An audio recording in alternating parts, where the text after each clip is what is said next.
buenas noches a todos. Suenan de nuevo los acordes de Mummer's Dance de Loreena McKennitt, dando paso a esta nueva tercera temporada de la Bitácora del Miedo. Pero ante todo, lo primero es daros a todos vosotros las gracias de todo corazón por estar ahí. Gracias por aceptarnos como compañeros de viaje en esta única noche al mes.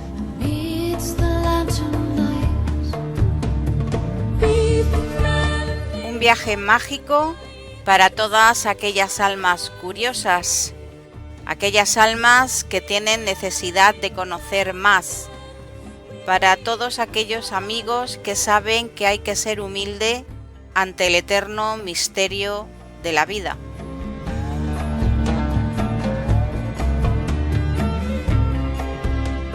Por mucho que cambie el entorno, nuestra vida cotidiana o los sinsabores del duro día a día, esta que os habla, Ana María Márquez, aprendiz de todo y maestra de nada, junto a los compañeros y amigos que nos acompañarán en este viaje, pondremos una temporada más rumbo a lo desconocido. Y no, estas no son palabras lanzadas al viento, son flechas a modo de señales enviadas desde el confín de un cosmos repleto de misterios. Así que, sin más, bienvenidos a un nuevo programa de la Bitácora del Miedo.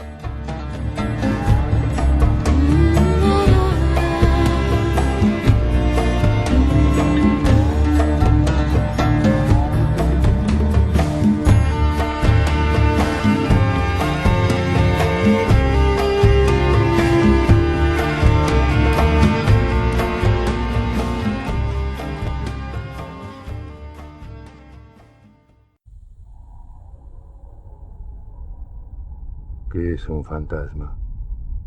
Un evento terrible condenado a repetirse una y otra vez.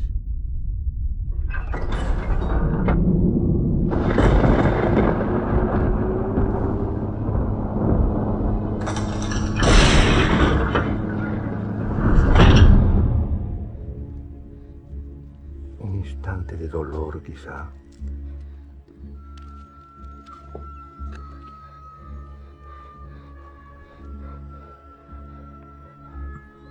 Algo muerto que parece por momentos vivo aún.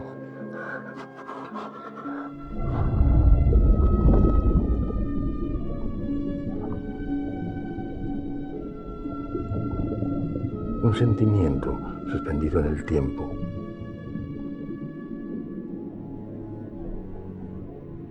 Como una fotografía borrosa.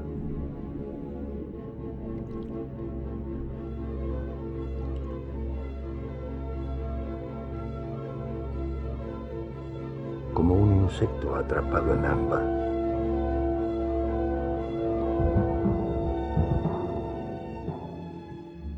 Seguramente os estaréis preguntando por qué iniciamos con este extracto de esa maravillosa película de Guillermo del Toro, del Espinazo del Diablo.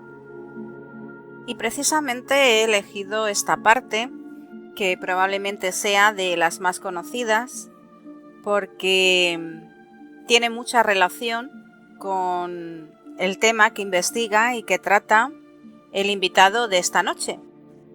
Esta temporada no puede iniciar mejor, ya que tenemos el placer de contar con un gran amigo y compañero como es Edu Cobas, transcomunicador e investigador en TCI, que es la transcomunicación instrumental. Edu ya estuvo aquí la temporada anterior para contarnos muchas cosas sobre su faceta de transcomunicador y mostrarnos algunas de las impresionantes parafonías obtenidas por ese ya mítico sistema de Transradio. Hoy vuelve a esta su casa para compartir con todos nosotros su nuevo trabajo, obtenido tras un año de grabaciones en un enclave que no deja indiferente a nadie. Un magnífico templo del siglo XVIII al que ha acudido cada noche durante todo un largo año para descubrir sus sonidos. Allí, Edu Cobas ha vivido, como él apunta, situaciones que nos hacen pensar en otra realidad paralela a la nuestra y que coexiste en nuestro mundo tridimensional en algunas ocasiones. Si sois de esas almas curiosas de las que yo hablaba al comienzo, de esas almas que tienen necesidad de conocer más acerca del misterio de la vida, os invito a quedaros y compartir una noche más hablando entre amigos de ese maravilloso tema que tanto nos apasiona, el misterio.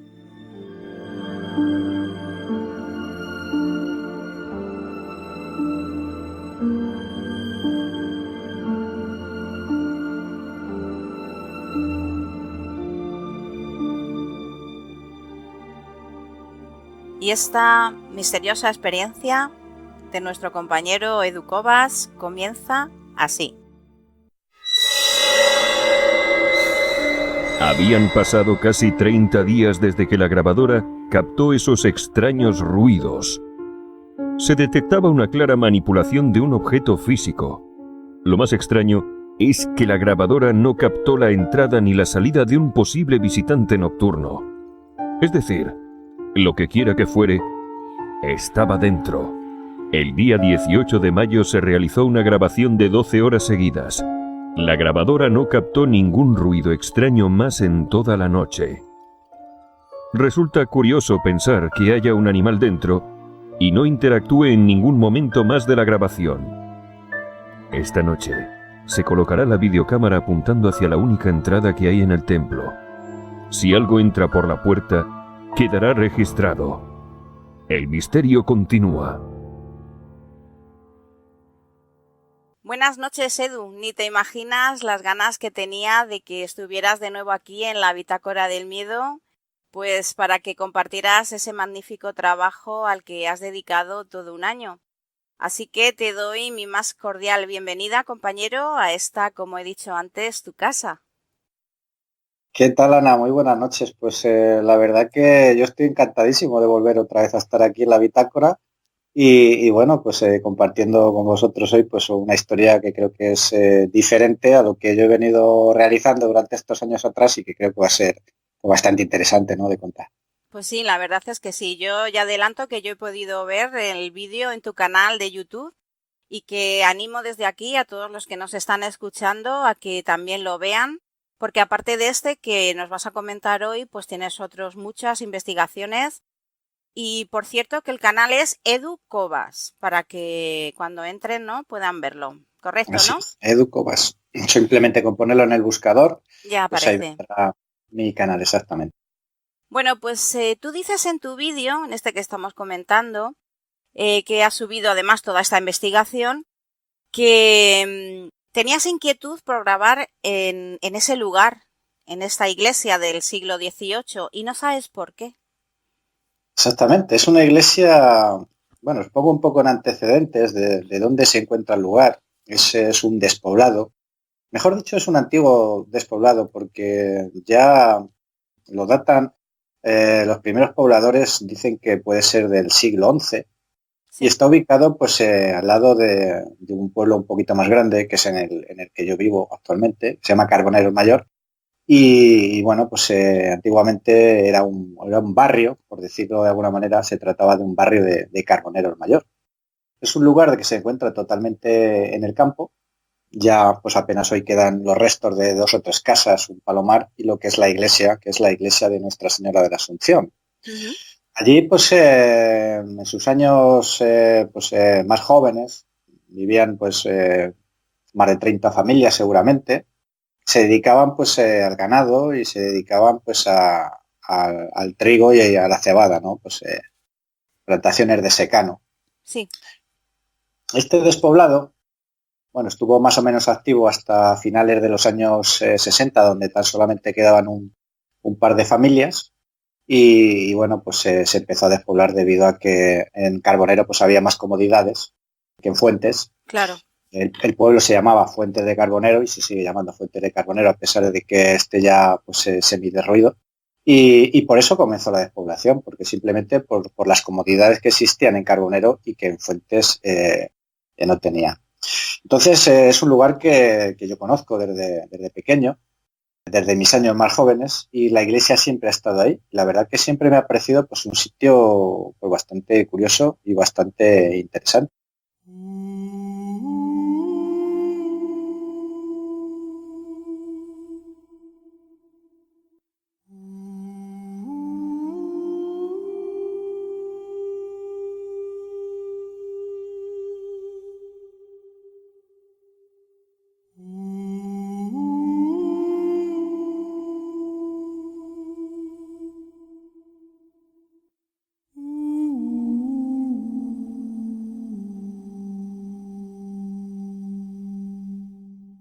¿Y cuándo comenzó toda esta aventura, Edu? ¿Cuándo decides un día ponerte a grabar?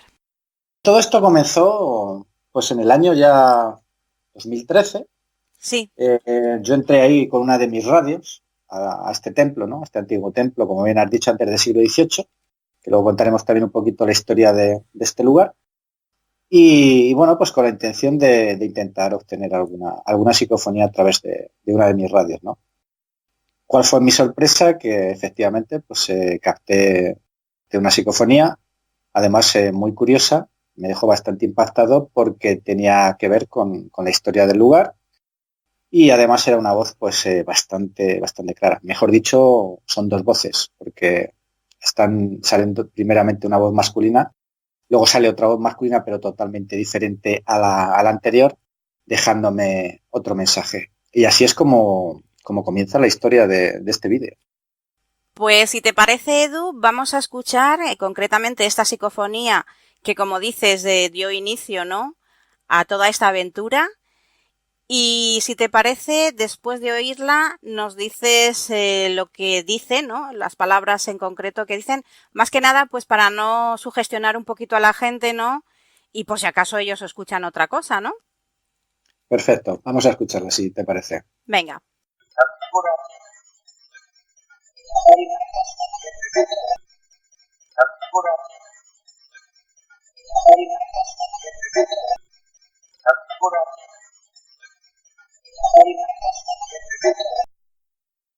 Bueno, pues la verdad que es bastante clara este registro, ¿no? La primera voz parece decir el cura, y ahora, bueno, nos preguntaremos y qué he preguntado, ¿no? Edu Cobas. Pues una de las preguntas que realicé fue ¿quién me escucha? Si alguien me escucha aquí. Y fíjate qué audio más curioso, ¿no? Que sale la voz diciendo el cura. El bueno, cura, jole. Totalmente interactiva y además que en esa ocasión la pude escuchar en tiempo real. Se trata de una voz directa de radio.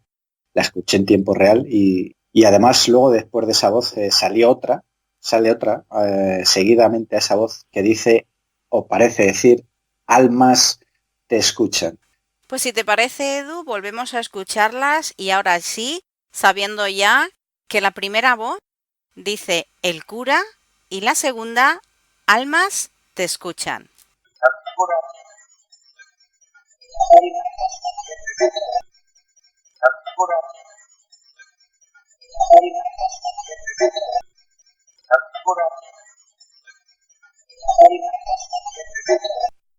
Yo desde luego seguí preguntando después si me podían decir el nombre del cura, pero ya no obtuve respuesta ninguna. Uh-huh. No, desde luego la de el cura se oye perfectísimamente, ¿eh? Sí, es bastante clara. Coméntanos un poquito cómo comenzaste entonces a realizar estas grabaciones, porque fueron siempre por la noche, ¿no? Efectivamente, fueron por la noche, pero cuando yo comencé a hacer o a realizar este vídeo, tan solamente iba ya a grabar con lo que es la grabadora de audio. Sí. Yo iba allí por la noche Bueno, imaginaros que yo estoy en mi casa sentado tranquilamente en el sofá y a las 12 de la noche agarro la grabadora, agarro mi coche, me hago los 2 kilómetros o 1,8 kilómetros que hay desde mi pueblo hasta el despoblado de Fuentes en plena noche y voy allí a dejar la grabadora. Hay que tener valor, ¿eh? Porque Bueno, vamos, yo creo que hay que tener más curiosidad que valor. no, valor me refiero porque, vamos, es teniendo perro y teniendo que salir a esas horas y va Sí. uno ya con una mala leche diciendo, jolín, con lo bien que se está en casa salir ahora, pues también el Bueno, tener que ir la así. verdad, claro, la verdad es que allí no hay nada, o sea, está totalmente en el campo. Lo único que tienes a los alrededores pues son rebaños de ovejas con sus correspondientes perros mastines que están cuidando los rebaños Sí, y prácticamente pues no hay nada. Entonces, pensándolo fríamente, si nosotros entramos ahí, ¿qué nos podemos encontrar? Pues a lo mejor algún animal, ¿no? Porque otra cosa no puedes encontrar allí. Pero bueno, sí que es cierto que a lo mejor quizás entras allí. Yo personalmente sí que tenía una sensación extraña porque no deja de ser de noche. Bueno, a pesar de que yo llevaba focos y llevaba linternas potentes, pues entras allí, es un escenario totalmente distinto a hacerlo por el día. claro. Y yo comencé ahí dejando simplemente la grabadora. Estuve muchísimo tiempo allí simplemente dejando la grabadora, porque si te soy sincero, de momento, cuando empecé con la grabadora, no tenía la idea todavía completa en mi cabeza de hacer el vídeo, sino simplemente de escuchar qué es lo que se escuchaba allí por la noche, ¿no? Sí, En un templo tan antiguo. Y bueno, pues allí pasaron días y días y días. Yo dejaba la grabadora a las 12 de la noche y luego, claro, pues luego tenía que volver por la mañana. claro. A lo mejor eran las 7 de la mañana cuando yo iba allí a por la grabadora.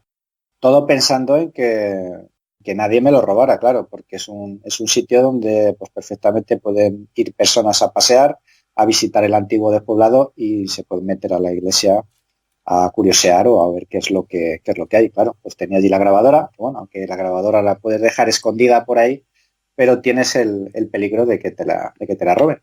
Y así pasaron los días y claro, pues yo acumulaba audios y audios y audios. Yo tenía ahí audios pues, de 12 horas, de 10 de 11. Imaginaros lo que es analizar todo ese entramado de sonido Sí, que tienes que estar ahí durante tanto tiempo escuchando, ¿no? Yo lo que hacía, lógicamente, pues era archivos de 1 hora más o menos para no cansarte, porque cuando estás tanto tiempo escuchando un audio lo dejas de prestar atención, sí. entonces se te pueden pasar sonidos. Y así es como comencé a hacer bueno, realmente cómo se empezó a fraguar el vídeo de la iglesia. Luego posteriormente fuiste incorporando pues más aparataje, ¿no? Incluso pues la cámara de infrarrojos, ¿no? Que llevabas y algún otro elemento más, creo que el REMPOD, un detector, ¿no? De movimiento. Uh-huh. Claro, a raíz de escuchar los audios que yo grababa cada noche que podía ir allí, Sí, pues empecé a escuchar sonidos que no me cuadraban mucho, ¿no? Que no parecían muy naturales y que parecían algunas veces incluso orquestados, ¿no? Como que lo hacía una persona o podría ser una persona. Bueno, y a raíz de eso, pues decidí aumentar mis aparatos electrónicos, ir aumentando todo el equipo y compré cámaras de visión nocturna. Compré, claro, antorcha más grande de infrarrojos porque no cubría prácticamente toda la iglesia. Estamos hablando de una iglesia que aunque es pequeña, pues desde la entrada hasta donde se ubicaba el antiguo altar del templo hablaba 20 o 25 metros. Entonces, pues una videocámara con su correspondiente luz LED de infrarrojos apenas da para 2 o 3 metros. Entonces yo empecé a comprar, como te decía, más material. Las cámaras básicamente eran para apoyar el audio. Es decir, nosotros si grabamos o mejor dicho, si recogemos cualquier sonido, pues a lo mejor podemos equivocarnos a la hora de interpretar, porque hay que darse cuenta que es un lugar muy antiguo, es un lugar muy ruinoso, está en estado ruinoso. Entonces, claro, simplemente a lo mejor por la noche con los cambios térmicos de temperatura cuando los materiales se contraen, pues suelen sonar golpes que claro. parecen que son naturales. Pero claro, con la videocámara pues ahí podemos descartar, ¿no? Por ejemplo, o si salta un sensor de movimiento de luz, que luego también los incorporé, empecé a incorporar el sensor de movimiento de luz, empecé a incorporar una barrera infrarroja, empecé a incorporar, bueno, el REMPOD también, El REM-pod lo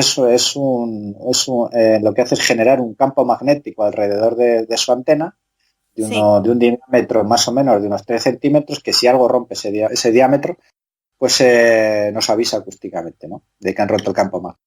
mm, Y bueno, pues empecé a poner también tipo sensores con alarma, en fin, una cantidad de aparatos que casi me arruinan ya monetariamente, Ana, porque me volví loco comprando cosas, ya era casi como un vicio. Ahora voy a comprar esto, ahora voy a poner lo otro, con todo con el fin bueno, a ver si surgía algún vestigio de lo paranormal, ¿no? claro. Y bueno, pues así empezó. Pues si te parece, Edu, vamos a poner otra de las psicofonías que nos has traído y que obtuviste allí, que precisamente cuando hablabas ahora hace un momento, ¿no? De ciertos ruidos, precisamente es una que parece que tocan el micro, ¿no? Sí, efectivamente.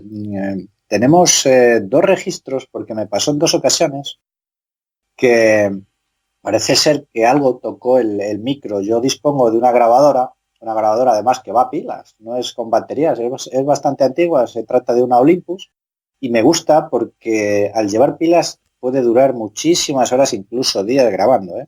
Claro. Y utilizo un micrófono aparte, ¿no? Un micrófono exterior. O sea, con lo cual, además yo donde la colocaba estratégicamente, pues es difícil que un animal lo toque, pero bueno, podríamos estar también ante esa posibilidad, ¿no? Allí Sí. por la noche pues se ven murciélagos, hay un gato también por allí, que también Sí, sí, eso también es curioso, lo vamos a contar un poquito, porque además de curioso puede resultar peligroso en el sentido de que nos puede hacer saltar los sensores de movimiento. Claro. Bueno, pues con el tema del micro sí que hubo un par de ocasiones que parece que tocaron el micro. Pues vamos a ponerlas para que nuestros oyentes puedan escuchar ese toque al micro.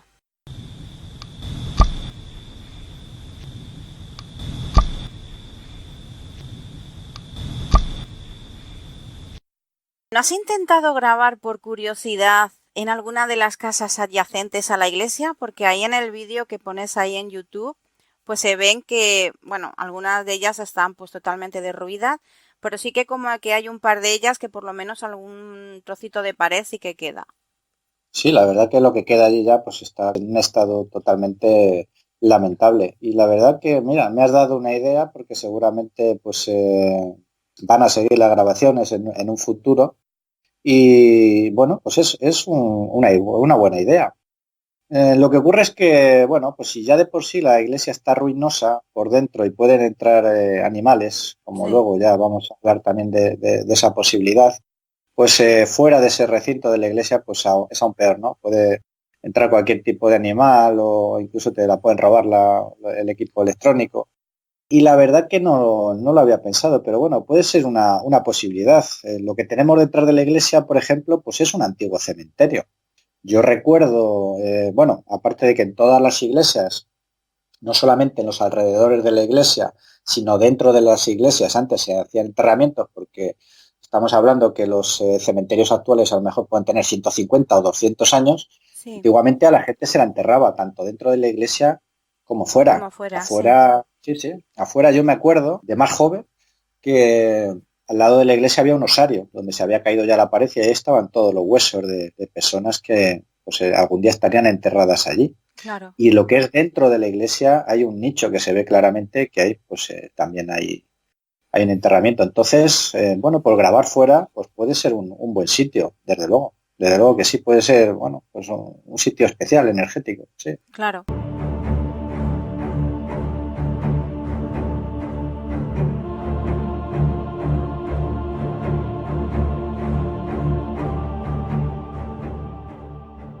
Hay algo que es bastante usual en las investigaciones de este tipo de parafonías, ¿no? O de inclusiones psicofónicas, que es que cuando llevas a lo mejor una grabadora y una videocámara, se graba la inclusión, esa parafonía, en uno solo de los aparatos, ¿no? Mientras que en el otro no. Creo que algo así te ocurrió aquí en este lugar, ¿verdad?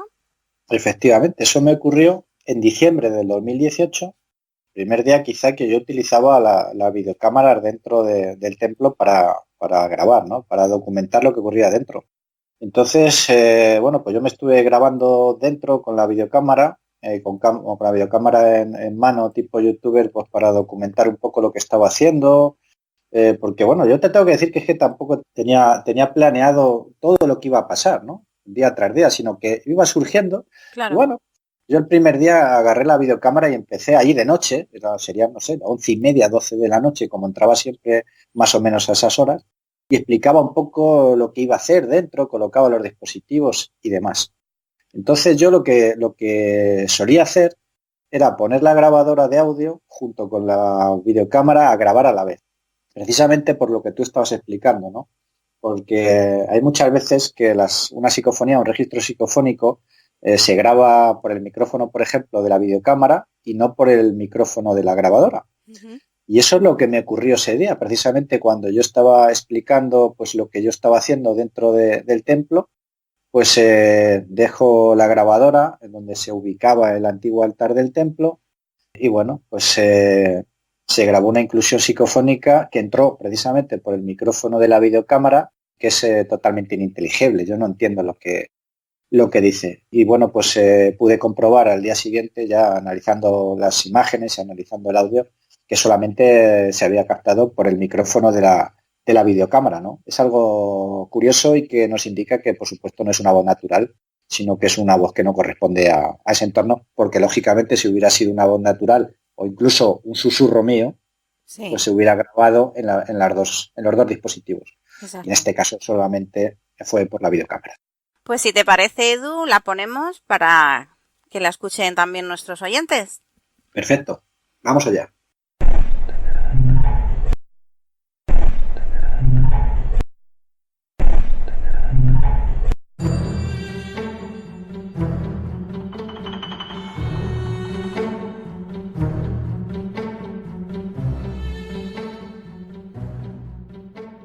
Bueno, como vemos en tu vídeo, Edu, el lugar está, pues como has comentado, francamente, pues en muy malas condiciones. Tan es así que la recomendación sería de que todos aquellos que quisieran acercarse, pues lo hicieran con mucha precaución, porque realmente, como hemos visto ahí en ese vídeo, está fatal aquello. De todas formas, me gustaría que nos comentaras cuáles son los inconvenientes, ¿no?, de grabar en un lugar con esas condiciones, ¿no?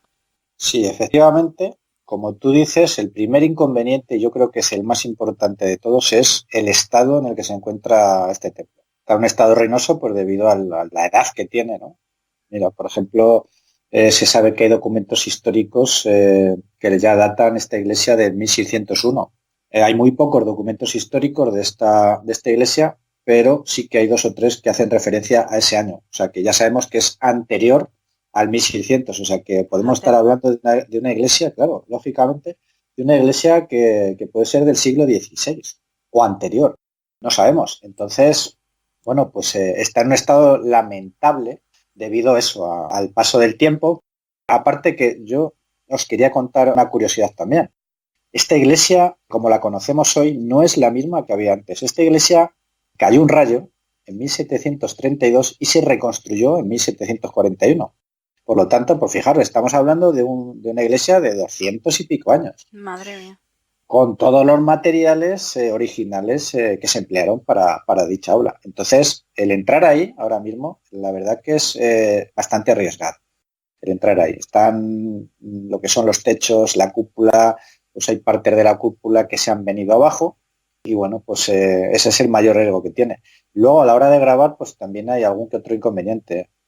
Primeramente, porque estamos en el campo, es un sitio que está abierto, no tiene ninguna puerta que esté cerrada y por lo tanto pues puede encontrar cualquier animal, ¿no? Cualquier animal, hacernos saltar un dispositivo o hacer algún tipo de ruido que luego podamos malinterpretarlo, ¿no? Claro. Pero principalmente es eso, es el estado tan ruinoso. Luego hay mucho eco por parte del entorno, ¿no? En muchas épocas del año tenemos allí palomas. Entonces las palomas también es un grave problema, porque no Sí. os podéis imaginar, las palomas en pleno aleteo parecen, pero golpes fuertes. Entonces todo eso, pues a la hora de grabar en audio sí que son inconvenientes, pero principalmente pues el estado en que se encuentra. Y yo sí que recomendaría a la gente que en un futuro pues quizás se visite este lugar, que tenga muchísimo cuidado en entrar, porque en serio puede peligrar tu vida ahí.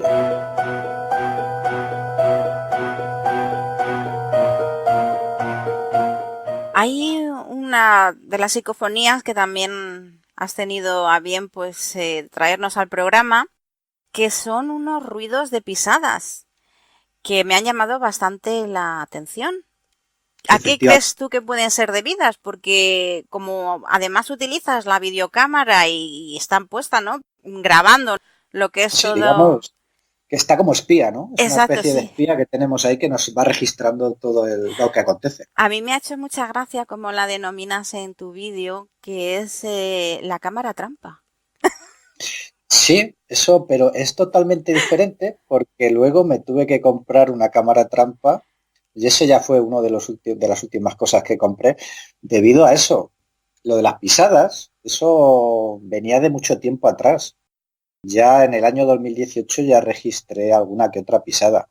Lo que ocurría es que como al principio, como decía antes, solo utilizaba lo que era la grabadora, claro, no podía decir que eso fuera un fenómeno paranormal, ¿no? Que Claro. fueran pisadas, podría ser perfectamente de un animal.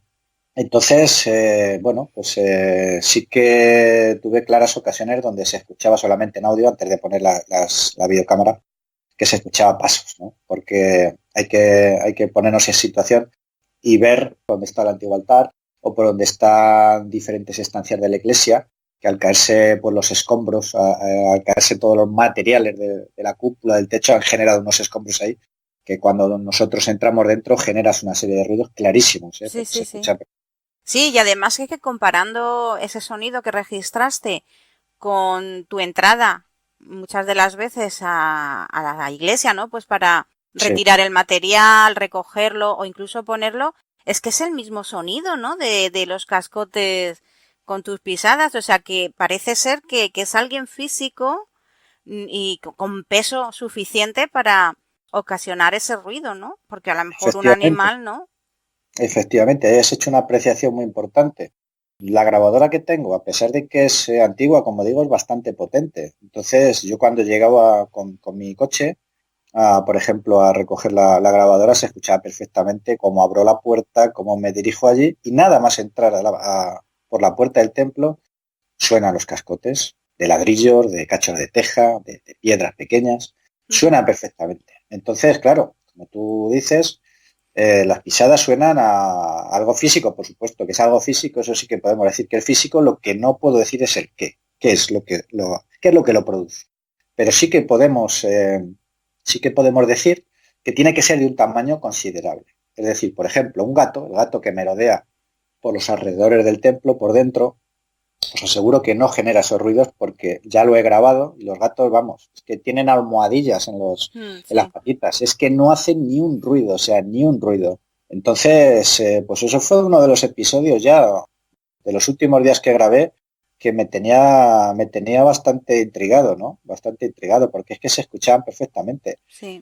Uno de los últimos días que estuve allí grabando, al haber escuchado anteriormente pisadas, pues ya lo que hacía era cuando llegaba al templo, pues sobre todo en verano, porque en verano aquí en España pues tenemos luz en los meses de junio, julio, incluso mayo, tenemos luz, incluso yo he estado grabando a las 10:30 de la noche y todavía había algo de luz, ¿no? Es Sí. decir, que anochece muy tarde.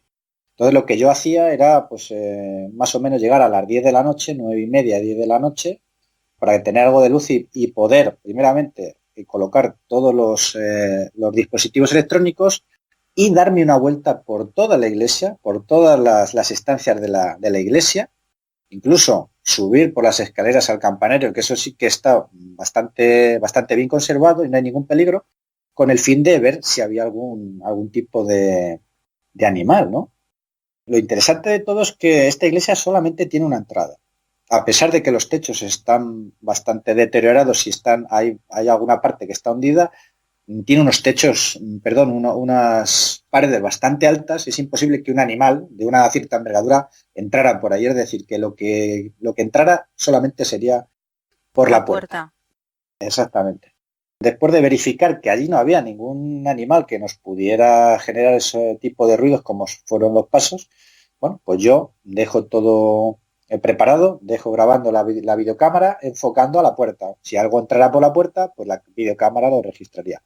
Si sabemos previamente que no hay nada dentro, pues es decir, si los pasos se generan es por algo que entra, claro, de fuera hacia adentro, porque dentro no tenemos nada. uh-huh. Bueno, pues yo me quedé fuera del coche, como hacía ya la mayoría de las noches, esperando a que se agotaran las baterías. Me quedaba allí 2 o 3 horas. Recuerdo que ese día, pues después de revisar las grabaciones, después de revisar los audios, pues ¿qué es lo que ocurre, Ana? Que volvemos otra vez a registrar los pasos, se vuelven a escuchar pasos.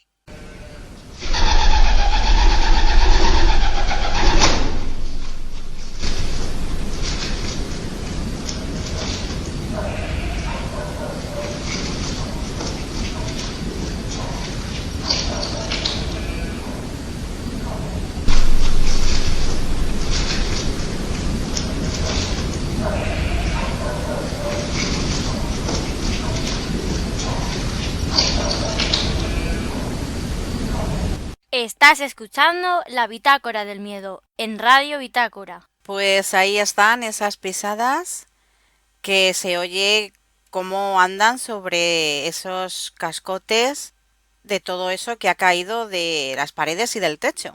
Además, te voy a decir que fue como 10 o 15 minutos después de que yo me saliera de la iglesia. Yo estaba en mi coche. Lógicamente yo desde mi coche de noche, bajo la bóveda celeste y rodeado de ese paisaje despoblado, no veo absolutamente nada. Fíjate. Allí no entra nada. La videocámara no registró absolutamente nada que entrara. Se ve claramente que no hay nada, pero los pasos se registran. ¿Qué es lo que lo puede generar? Pues sinceramente no lo sé. Madre mía. Y una curiosidad, Edu, a colación que acabas de comentar lo que subiste al campanario, también te quería preguntar, ¿ahí tampoco has probado a hacer ninguna psicofonía?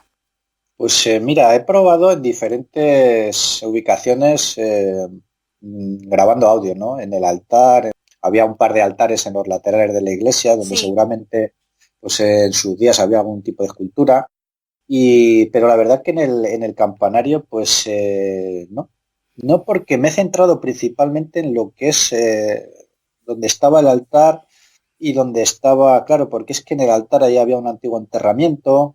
Claro. Hay dos especies de sacristías.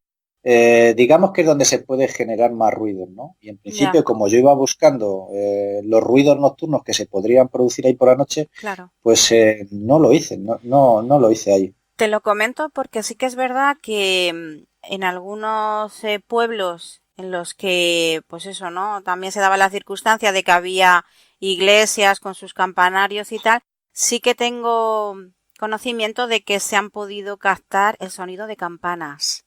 Entonces, por eso te lo comentaba. Efectivamente, pues yo la verdad que fuera de lo que son los sonidos de la iglesia, bueno, he captado, claro, lógicamente muchos sonidos, son sonidos de días de tormenta, que eso era precioso y creo que lo incluí en la explicación de cómo se hizo el vídeo de la iglesia. Sí. Sonidos de aviones que pasaban, sonidos externos, pues por ejemplo de los rebaños, de los perros, sobre todo, con los perros vecinos que estaban ahí cuidando los rebaños, tuve muchísimos problemas también. Sí. Porque los perros lógicamente están para cuidar los rebaños y entonces cuando yo llegaba con el coche, pues incluso algunos se subía casi hasta la iglesia a decirme, oye, estoy aquí y estoy aquí al cuidado de las ovejas, ¿no? Y me tocaba un poco echarle al perro.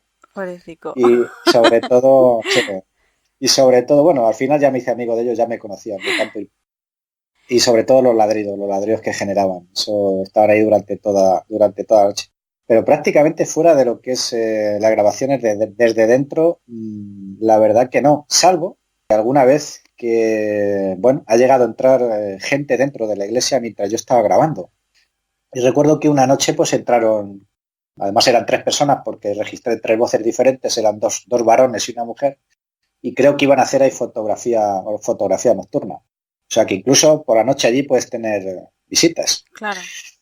Y también me ocurrió, ya poniendo los aparatitos, pues recuerdo que con la cámara trampa que tú decías antes y que ya la usé en el último mes o 2 meses anterior a terminar el vídeo, con el fin de ver si registraba al animal también, al animal que entraba por allí, no lo registré, pues llegaron a entrar 2 personas, pues por mi osadía de dejar la cámara trampa y la grabadora a las 8 de la tarde, con el fin de no tener que ir tan tarde a dejarlo, exacto.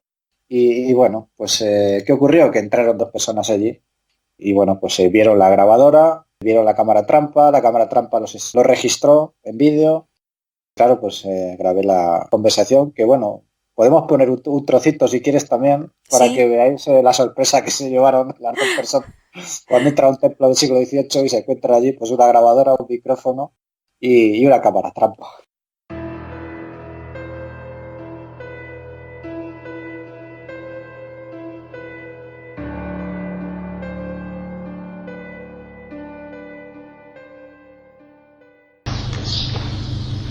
Un micrófono y un altavoz. Ah, no, seguro el altavoz no sé qué, pero un micrófono sí. Seguro que viene aquí la gente a montar. Espérate, no grabes psicofonías. No, pues tiene apuntado alguien se lo ha dejado aquí a posta. Hola. Mira, ¿no lo ves? No lo ves. Sí, pero que suena, pero eso funciona ahora. Sí, está grabando porque yo cuando hablo sube y baja.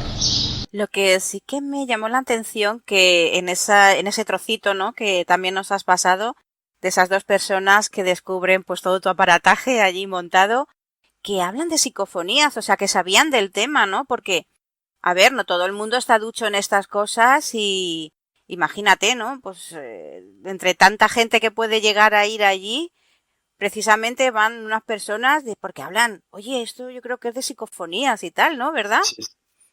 Parece ser que están ya, que saben, ¿no? Que saben. Claro, primeramente entran al templo, entran por la puerta, claro, la única puerta que hay, la puerta principal, y recuerdo que lo que era la cámara trampa estaba justo donde estaba el antiguo altar del templo, que habrá unos 20 metros más o menos. Sí. Y la grabadora sí que es verdad que la dejé un poco escondida entre las tejas que hay allí, porque hay unas tejas allí muy colocaditas en el altar, porque hace unos, no sé, 17 o 20 años que se arregló una parte de la iglesia y, bueno, pues el material que sobró, entre ellos estas tejas, pues quedaron ahí. Y, bueno, la tenía más o menos escondida. Estas personas entraron, claro, la cámara trampa lo registró nada más nada más entrar por la puerta y estaba a 20 metros, pero tiene bastante alcance, entonces empezó a grabar y estaban pues hablando del templo. Y bueno, a medida que se iban acercando al altar, pues empezaron a ver una cámara trampa y empezaron a ver por la grabadora. ¿Y esto qué es? Bueno, pues parece una grabadora, pues están funcionando, pues sí. Ah, pues esto tiene que estar grabando psicofonías. O sea que bueno, más o menos ya sabe, claro, les chocaría un poco, ¿no? Les extrañaría el ver ese material ahí. Claro. En una iglesia, en un despoblado allí, pues lógicamente estaba puesto adrede, sí.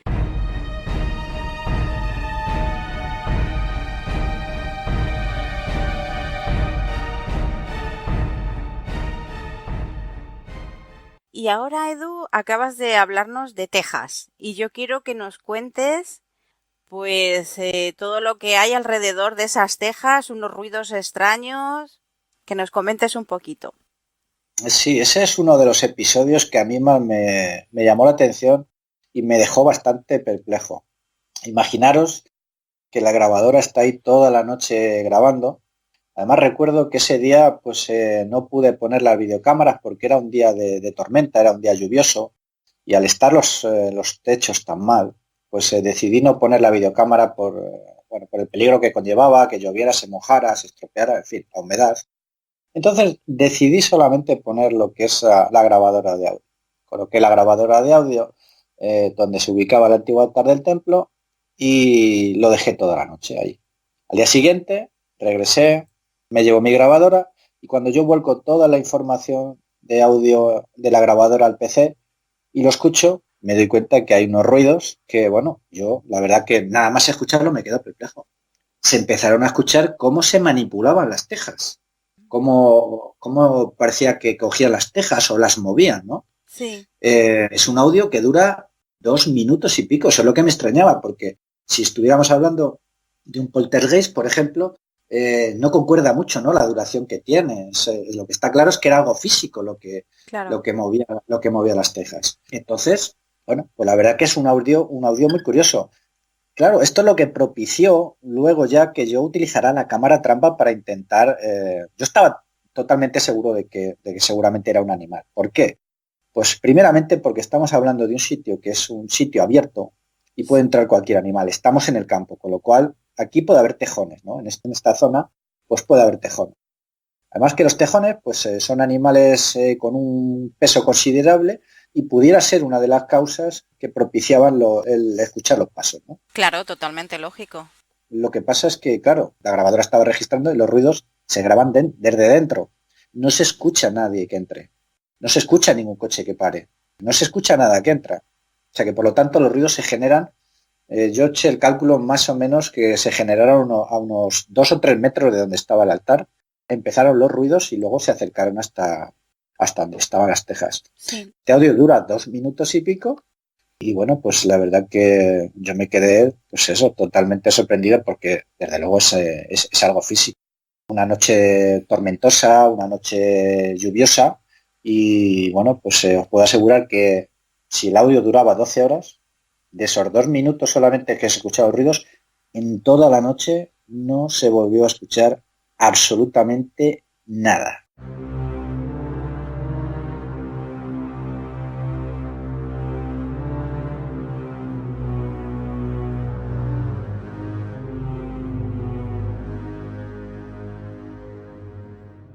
Asociado a esta manipulación de las tejas, también hay como 4 toques al micro, ¿no? Si no recuerdo mal. Esto es algo, sí, recuerdas bien. Esto es algo muy importante, porque igual que digo que estoy totalmente seguro de que es algo físico y seguramente sea un animal, también habría que desmembrar un poco el audio y, bueno, ir por partes, ¿no? En el audio, aparte de la clara manipulación de tejas que se escucha, se toca el micrófono. Y se toca el micrófono de una manera que a mí, la verdad, me deja bastante perplejo. Porque si fuera un animal puede rozar el micrófono, tirarlo. Pero se escucha claramente cómo en el micrófono se dan 4 toques. O sea, parece algo totalmente orquestado. Parece algo consentido, como cuando lo hace una persona. Y como anteriormente ya me había ocurrido que habían tocado el micrófono, pues la verdad que me dejó bastante perplejo. Y esto sí que, Ana, es algo que a día de hoy sigo sin entender y a mí me cuesta creer que sea un animal, no lo que manipula las tejas, porque efectivamente yo creo que es un animal el que manipula las tejas en busca de alimento, ¿no? Claro. Perfectamente puede entrar ahí un tejón y buscar pues cualquier alimento que haya por dentro de la iglesia, entre las tejas, moverlas, buscar. Porque un gato es imposible que mueva ese peso de las tejas. Estamos hablando, a lo mejor de cada teja pesa 3 kilos. Es imposible que un gato mueva así. Y aparte, cuando los oyentes escuchen el audio, se va a ver claramente que lo que quiera que sea tiene una fuerza física, pues que un gato, por ejemplo, con su masa es imposible que lo haga. Claro. Pues si te parece, Edu, vamos a escuchar el audio que nos has traído con ese remover de tejas y esos toques al micrófono. Comentar a todos los que nos están escuchando que el sonido de fondo que se escucha es el de lluvia, porque como ha comentado antes nuestro compañero Edu, pues cuando estaba haciendo la grabación era un día de mucha lluvia. Solo lo vamos a poner una vez, no va a ser las 3 veces que normalmente se suele poner la psicofonía, porque dura casi 2 minutos y pico el audio.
Además de todas estas psicofonías, inclusiones, parafonías, como queramos llamarlas, que has obtenido, Edu, ¿tú a nivel personal has sentido algo, has percibido algo, ha ocurrido algo en esa iglesia? Pues la verdad que fuera de lo que he obtenido, esas dos psicofonías, fíjate, la última de ellas que se grabó en el altar, como curiosidad, es que de todos los audios que tengo durante un año, solamente he obtenido una psicofonía, ¿no? Para que veáis que no es tan fácil el obtener una inclusión de este tipo.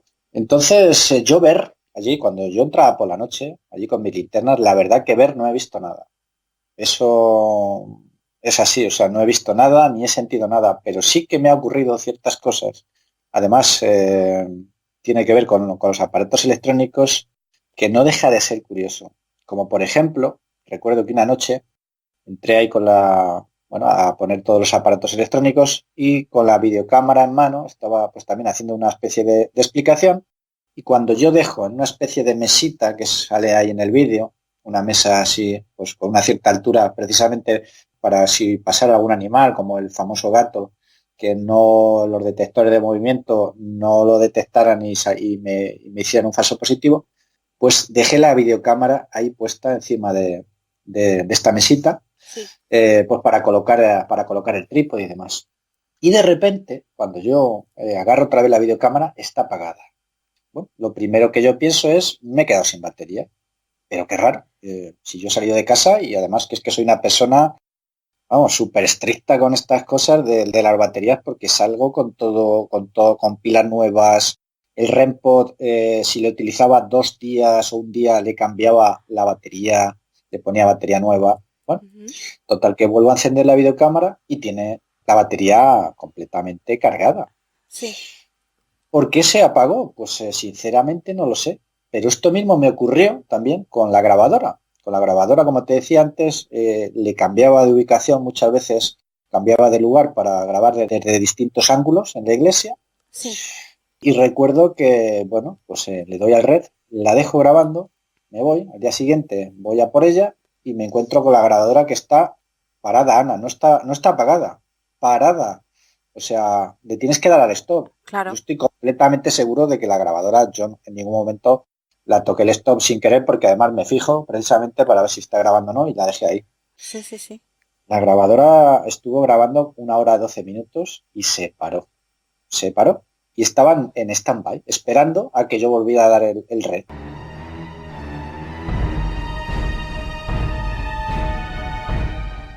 También estuve haciendo mediciones de los campos electromagnéticos. Ujú. En esta iglesia, pues lógicamente, lleva más de 50 años que allí no se usa para nada. Está despoblado, pues no hay ninguna fuente de energía dentro de la iglesia que pudiera hacer activarse este medidor de energía electromagnética, ¿no? Que lo que Sí. hace es detectar energía electromagnética de alguna fuente determinada que genere esa electricidad. Allí, como decía, no hay absolutamente nada. Bueno, pues yo le probé bastante en mi casa y nunca, a no ser que tú le acercaras a un aparato eléctrico, nunca se activaba. Yo le estuve probando varias noches allí, estuvo varias noches allí funcionando, puesto delante de la videocámara, pues si llegara a detectar energía electromagnética, pues que quedara registrado. Nunca llegó a detectar nada. Pero un día, que yo estaba dando un paseo por allí y me acerqué de día, entré a la iglesia con él en mano y además lo tengo registrado porque estaba grabando con la cámara del teléfono móvil. Sí. Y bueno, pues con él en mano me doy una vuelta por la iglesia, no detecta energía electromagnética, pero a la hora de decir en alto hola, de repente Ana empieza a detectar energía electromagnética, además de manera considerable. Vaya. Y nunca más me la ha vuelto a hacer.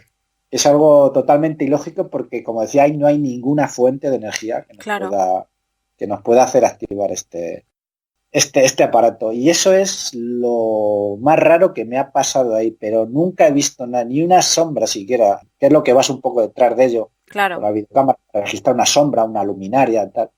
Ahora, perdona que te interrumpa, que comentabas lo de la sombra o algo así lumínico. Sí que es verdad que captaste unas especies, ¿no? de sombra blanca, de reflejo blanco, pero que Bueno, podría ser un son rod, orbes. ¿no? probablemente sería pues un insecto, ¿no? Lo que llaman rot. Sí, o orbes también, ¿no? Que son los famosos esferitas estas que salen volando por ahí. Creo que es algo totalmente natural, o sea, es decir, estamos en un sitio abandonado, estamos en un sitio ruinoso, en un sitio que tiene muchísimo polvo, entonces, pues lógicamente va a haber partículas de polvo en movimiento que la cámara, a través de los infrarrojos, lo va a captar. Lo que tú dices del rod, sí es verdad que parece como un palo alargado. Sí. Además que es de lo más curioso que yo pienso que puede ser un insecto, porque además recuerdo que ese fragmento se lo pasé a Daniel Egulá. Daniel Egulá es un perito antropométrico que fue el que además estudió la voz de Chiara Lenzi, de la famosa voz de Chiara Lenzi que salió en la radio de Marcelo Bacci, y es muy experto en estos temas, sobre todo en vídeo y fotografía, y recuerdo que se lo mandé. Y me dijo que no lo tomara como cosa importante porque seguramente es un insecto.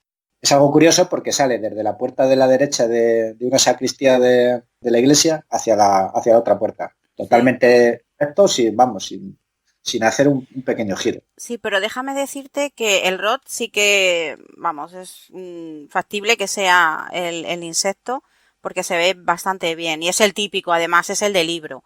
Pero hay otro que tú dices que puede ser polvo en suspensión, que sale, pero es que a pesar de que sí pueda ser lo del polvo en suspensión, yo le veo como que cambia la trayectoria y traza, ¿no? Como un giro. Entonces, no sé, a mí me parece un poco extraño que siendo ese polvo en suspensión haga esa trayectoria. Sí, ese es el problema. Bueno, más que el problema es la guerra que hay por ejemplo, con los orbes, ¿no? Hay gente que piensa, y yo soy de los que pienso también, que el 99,9% de ese fenómeno pues es polvo en suspensión o humedad. Sí. Pero sí que es verdad, como tú dices, que hay otras veces que hacen unas trayectorias que no parece polvo. Yo los he visto salir de paredes, es decir, que atraviesan paredes. Yo en mi casa he grabado muchos. Incluso, fíjate, hablando de ROD, yo cuando probé una de las videocámaras que he utilizado para el vídeo, grabé en mi casa. Tengo que decir que no grabé, simplemente la encendí la videocámara, puse los infrarrojos y de repente en mi casa, Ana, veo como baja una especie de palo desde el techo hasta abajo. Miraba y no veía nada, pero la cámara lo había registrado. Desgraciadamente no lo grabé. Pero en cuestión de estas anomalías sí que es verdad que hay mucha controversia, que es lo que quería decir. Sí, por eso te digo. ¿Tú sientes, Edu, que tienes algún tipo de conexión con esta iglesia? Pues la verdad es que sí, porque fíjate, te voy a contar una anécdota que me ocurrió ya después de haber acabado el vídeo, y es que yo me estaba desplazando con mi coche de una localidad a otra y pasé pues muy cerca de donde está la iglesia, fui a la población siguiente, y en la población siguiente hay un puente bastante antiguo que tendrá cerca de 200 años, que ha estado cortado porque precisamente estaban haciendo unas obras de reparación y estaba cortado al tráfico pesado, pero tú sí podías pasar con un turismo. Entonces yo llego a esa localidad, cruzo esa localidad y entre esa localidad y la otra, que venía después, me encuentro en la carretera a 3 o 4 autobuses allí parados y personas que había en la misma carretera. Cuando yo voy a pasar, veo que se acerca una persona, me para, me hace el ademán de pararme, me para y veo que es un cura. Entonces yo me paro, me van a preguntar algo y me dice, oye, ¿sabes si el puente está cortado para autobuses, para tráfico pesado? Pues sí, pues está cortado y no pueden pasar el tráfico pesado. Digo, ¿dónde vais? Dice, pues vamos a Carbonero Mayor. Digo, anda, vais a mi pueblo. Dice, sí, bueno, no vamos a Carbonero Mayor, sino que vamos a Fuentes, a ver la iglesia de Fuentes. Anda. Digo, a ver la iglesia de Fuentes. Era un cura con un montón de gente en otros 3 autobuses, iban allí y yo le pregunté, bueno, ¿y ustedes saben cómo está esa iglesia por dentro? ¿Está en esto ruinoso? Y dice, no te preocupes, que nosotros ya sabemos. Bueno, yo he oído por allí que si debe ser un tipo como una secta que va allí a hacer alguna liturgia o no sé lo que hacen allá, reunirse y van allí. Desconozco si entran dentro o están fuera, pero fíjate, Ana, que es a donde quiero llegar, qué cosa más curiosa, qué conexión con esa iglesia, que de todas las personas que pasarían por esa carretera, me paran precisamente. El cura, que además tienes en esa inclusión una voz que dice el cura. Efectivamente. Parece ser que, bueno, pues hay una especie de vínculo ahí con ese sitio que, bueno, pues parece que es un imán, ¿no? Que atrae ciertas situaciones como la que me pasó a mí. Desde luego es algo totalmente curiosísimo. Pues sí, como solemos decir, ¿no? Que no son casualidades, sino causalidades. Efectivamente. Las cosas suelen pasar por algo. Yo estoy totalmente convencido. Bueno, pues ya simplemente me queda preguntarte, ¿cuál es tu teoría acerca de la procedencia de estas voces? ¿De dónde vienen y quiénes serían los comunicantes, si haberlos hubiera, ¿no? Bueno, pues desde luego a verlos los hay. A verlos los hay puesto que nos dejan los mensajes a través de distintos dispositivos. Lo que no sabemos a día de hoy es quiénes son, claro. Aquí en la iglesia, concretamente en la iglesia, la psicofonía que yo recogí, que tú estés en una iglesia, hagas una pregunta de quién te escucha y que te diga el cura, pues es bastante curioso, ¿no? Primeramente nos está dando una información en un sitio donde estamos, que es el real, es una iglesia. Claro. Te está contestando el tiempo real. Además es que tiene un tono burlón. Pero no sabemos si realmente sería un cura, porque si dijéramos que era un cura, pues ya tendremos que dar por hecho que son personas fallecidas las que nos dejan los mensajes. Desde luego hay mil y una teorías, Ana, pero sí. Bueno, a día de hoy yo creo que lo que sí que está claro es que hay otra realidad diferente a la nuestra, pero desde luego la incógnita de quiénes son los comunicantes va a estar mucho tiempo sobre la mesa, ¿no? No lo sabemos. Pues sí. Pues muchísimas gracias, Edu. Como siempre, pues ha sido un placer, ¿no? Contar contigo. Desde luego, alabar este trabajo de todo un año. Como dices, teniendo que salir de casa a esas horas tan intempestivas, cuando mejor se está, ¿no? En casita, calentito. Y bueno, tomarte pues ese trabajo en estudiar, ¿no? Lo que es esa iglesia. Así que yo espero que continúes con esa investigación y que a ver si puedes ir a esas casas que, como te he comentado antes, están ahí todavía con alguna que otra pared y, oye, a lo mejor, quién sabe, o incluso el cementerio, el campanario, no sé, por seguir, ¿no? Con la investigación. Sí, desde luego es buena idea y no será porque los seguidores del canal no me la hayan pedido ya efusivamente, que cuándo va a haber una segunda parte. Después de grabar todo un año, la verdad que ahora necesito un poco de descanso porque incluso mis trabajos de Transradio lo tuve que dejar apartado, pero sí lo tengo pensado y seguramente, pues, quién sabe, alguna de estas noches quizás vuelva a dejar la grabadora, incluso la cámara trampa, en busca de ese animal que generaba o no generaba las pisadas, no sabemos. Ahí claro. Está el misterio. Ahí está. Bueno, pues nada, cuando ya te vuelvas otra vez, ¿no? A decidir hacer esas investigaciones, ya sabes que aquí con mucho gusto pues te vamos a recibir para que nos la cuentes. De todas formas tenemos muchas cosas pendientes porque también el caso de Chiara Lenzi pues que es apasionante y la verdad es que el mundo de la transradio es lo que tiene, ¿no? Que cuando te atrapa ya es difícil. Efectivamente. Estamos hablando de un mundo pues seguramente el de estas voces que provienen de otro plano de existencia y desde luego, aparte de que engancha, pues es un desafío a la propia ciencia. Y por supuesto, pues cuando tú estimes oportuno, pues hablaremos del famoso caso de Chiara Lenzi. Claro que sí. Muy buenas noches, Edu, y como te digo, un placer haberte tenido aquí con nosotros. Pues muchísimas gracias a ti, encantado y hasta la próxima. Muy buenas noches.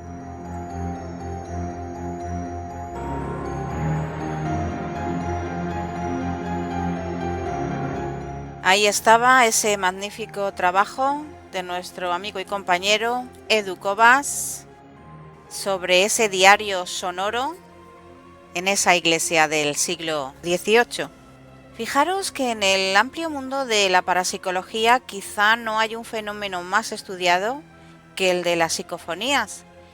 En gran medida porque, a diferencia de avistamientos de ovnis o de fantasmas, etc., la parafonía puede ser objeto de experimentación por casi cualquier persona que tenga unos mínimos aparatos técnicos. La realidad, amigos, es que estamos ante un hecho que se produce y que es perfectamente comprobable. No existe o no debería existir duda a este respecto. Las incógnitas son las que vienen después, cuando nos formulamos la pregunta de ¿qué es lo que produce estas psicofonías?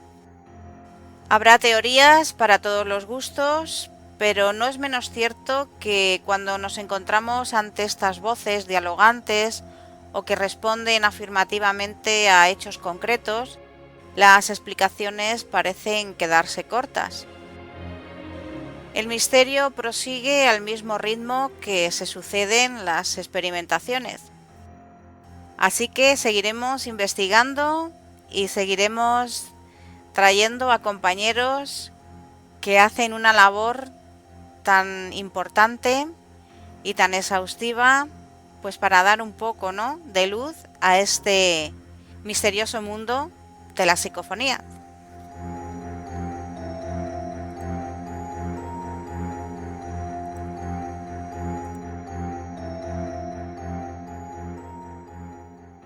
Estás escuchando la Bitácora del Miedo en Radio Bitácora.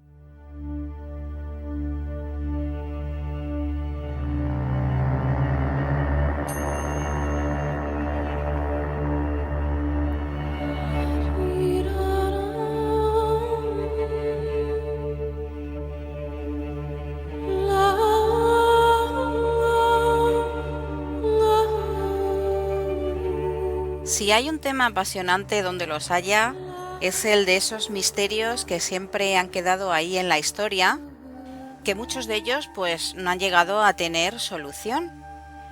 Otros, como es el de esta noche, sí que finalmente lo ha tenido.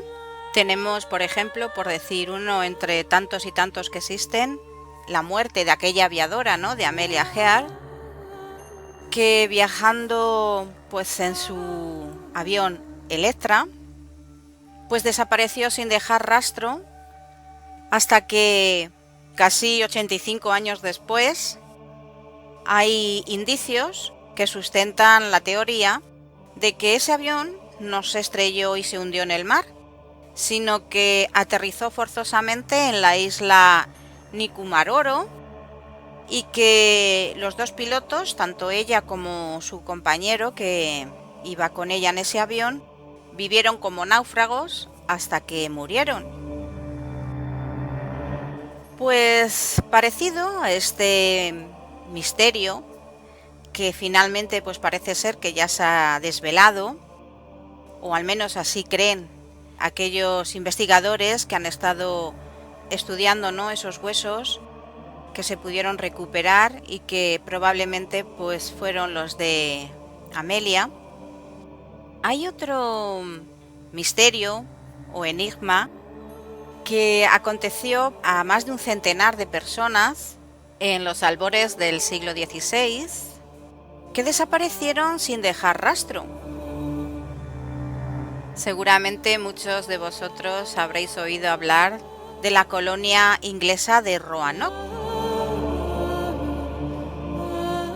El devenir de aquella comunidad, hasta hace muy poquito, era un enigma sin resolver que desconcertó pues a muchísimos investigadores.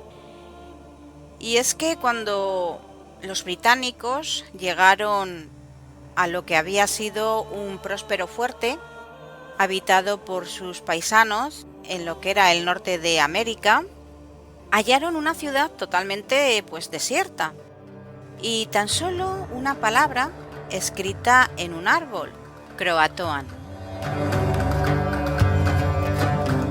Hace muy poquito, como digo, nuevos indicios pues dan la clave para saber qué es lo que realmente ocurrió con esta colonia perdida. Para hablarnos de este peculiar y enigmático caso, tengo conmigo a nuestro colaborador y compañero José Antonio Abud desde México. Buenas noches, Toño. Buenas tardes acá, Anita. Saludos a todos en este maravilloso programa. Estamos ya de regreso después de unas merecidas vacaciones. Ya estamos aquí de regreso. Saludos a todos. Sí, y bueno, bienvenido pues a una nueva temporada que espero que sea pues tan interesante, ¿no? Y en la que sigamos descubriendo nuevos temas y nuevos enigmas. Claro que sí, Anita. Pues mira, de este preámbulo que nos diste en cuanto a la colonia inglesa de Roanoke, lo que viene siendo parte de lo que actualmente es los estados de Virginia, algo de las Carolinas, vamos a decir de la costa suroriental del actual Estados Unidos. Aquí la historia es de que los británicos llegaron a Roanoke, que es una de sus colonias en el Nuevo Mundo, pues se percataron de que todos sus habitantes se habían esfumado, ¿no? Permíteme, Toño, que antes de que entremos en materia de lo que realmente pudo suceder en esa colonia con esa desaparición, nos cuentes un poquito cómo era la vida y el contexto histórico en el que nos vamos a situar para poder también un poco, ¿no?, hacernos la composición de lo que eran esos momentos y el por qué esa gente viajaba en busca, ¿no?, de nuevas tierras. Pues sí, mira, el origen de todo pues se sitúa en la época cuando los primeros colonos británicos, entre ellos irlandeses, holandeses, alemanes, mucha gente de origen escandinavo, pero que se unieron al grupo de colonos en aquellos años del siglo XVI, pues estamos diciendo que eran los momentos de conquista de territorios inexplorados, principalmente por España, ¿verdad?, en lo que es la parte norteamericana y la parte central, ¿verdad?, y al mismo tiempo, pues los ingleses no se podían quedar atrás, ¿no? Entonces, como te estaba comentando, era una época de conquista de territorios inexplorados y años en los que cualquier personaje de malvivir se ataba un cuchillo al cinto y en cambio de unas monedas se subía a un barco de madera para partir hacia el Nuevo Mundo en busca de riquezas o de una manera para asegurar su vida, ¿no? Ya que en la Europa actual de aquel momento, pues no habían sido capaces de encontrar, ¿no?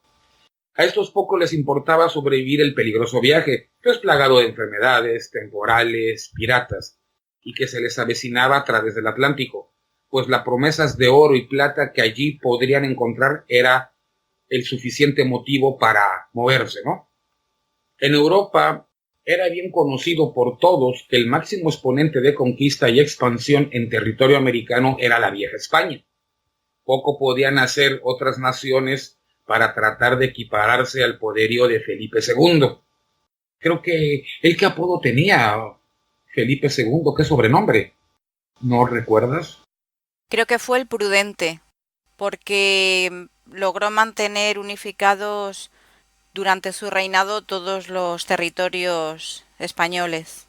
Bueno, volviendo a este tema, ni siquiera la todopoderosa Isabel I, soberana de Inglaterra e Irlanda, tenía la capacidad de igualar a la flota de indias de la Armada Hispana y los gigantescos convoys que partían periódicamente desde la península hacia el Nuevo Mundo para volver cargados de riquezas. Con la reina Isabel bendiciendo con dinero y tierras a todos aquellos con arrestos suficientes para hacer un viaje de semanas a través del temible Atlántico, muchos organizaron varias expediciones hacia el Nuevo Mundo, con el objetivo de hacerse un hueco en la historia del continente recién descubierto. Vamos a hablar que estamos hablando de, no sé, 50 años, 40 años de la aventura de Colón a cuando este tipo de expediciones o empresas empezaron a realizar, ¿no? Uno de ellos fue un tal Humphrey Gilbert, un militar cuarentón que en 1583 soñaba con llegar a ser todo un rey de la futura América. Cabe recordar que para esa época, 1583, el reino español, ¿verdad?, prácticamente toda la América ya la tenía dominada, ¿no? Inclusive insularmente, inclusive creo que ya me atrevo a decir que hasta las Filipinas, ¿no? Ya hasta habían hecho su viaje de circunnavegación desde hacía como 60 años. Entonces ya los ingleses se sentían un poco desplazados, ¿no? Entonces su ideal de este Humphrey Gilbert era que tanto los colonos ingleses como los nativos le pagaran para poder vivir en el norte de América. Vaya, ese sí que era espabilado. La fantasía le duró poco, pues murió ese mismo año. Pero dense cuenta de la mentalidad inglesa, ¿no? La mentalidad inglesa no era hacer un virreinato, era una cuestión colonia, ¿no? Era llegar, establecerse y exterminar al nativo. Por eso es que decimos aquí en México que el gringo es güerito, el canadiense es güerito, porque al pobre nativo indígena de por ahí lo exterminaron, ¿no? Pues sí, nada que ver con lo que hicieron los españoles durante la conquista, que bueno, con sus luces y sus sombras, que a verlas, haylas, pero al menos sí que hubo ese mestizaje y ese convivir, ¿no?, con la población. Es la verdad, ¿no? El relevo de este británico lo tomó su hermanastro Walter Raleigh. Eso ya es otra historia, ¿no? Todo mundo dice que Sir Raleigh era más que un colaborador o explorador de la reina Isabel. Dicen las malas lenguas que, pues, casi era el pseudo rey de Inglaterra, ¿no?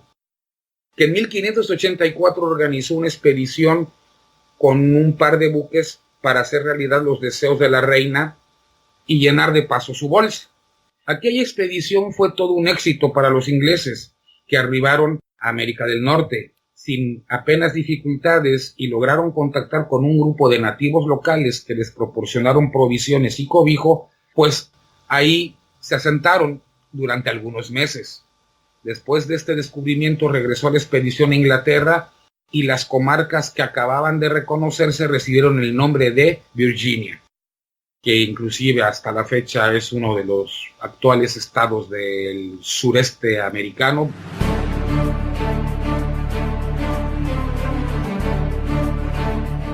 Raleigh decidió organizar una nueva expedición a la recién creada Virginia.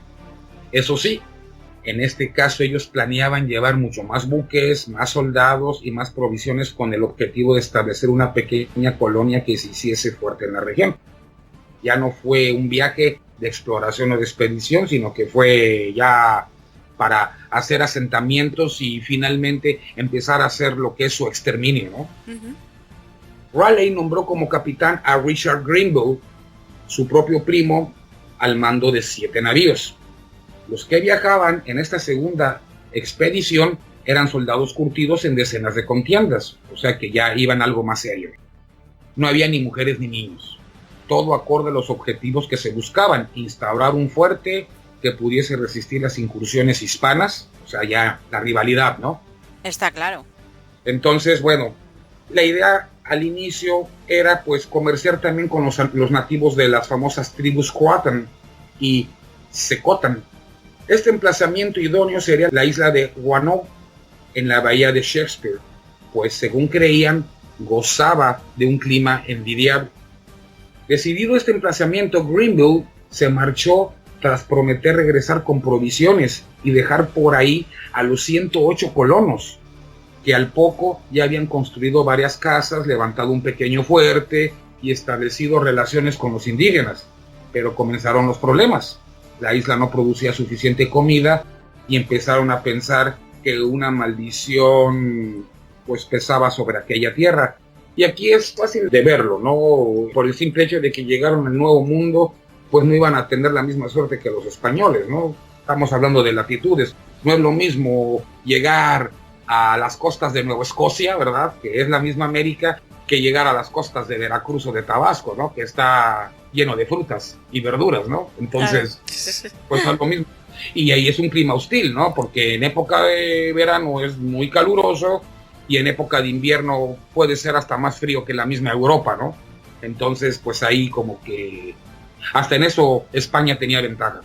Eso unido al hecho de no encontrar ni una mísera onza de oro, eso después se averiguó que estaba más abajo, ¿verdad?, las famosas vetas de oro y plata, les corroboró que el lugar no era ni mucho menos el paraíso que habían creído. Sí, vamos, que pensaban que iban a encontrar, como encontraron los españoles con el virreinato de la Nueva España, oro y muchas riquezas, y al final nada de nada. Al revés, encima pasando hambre. Pues sí.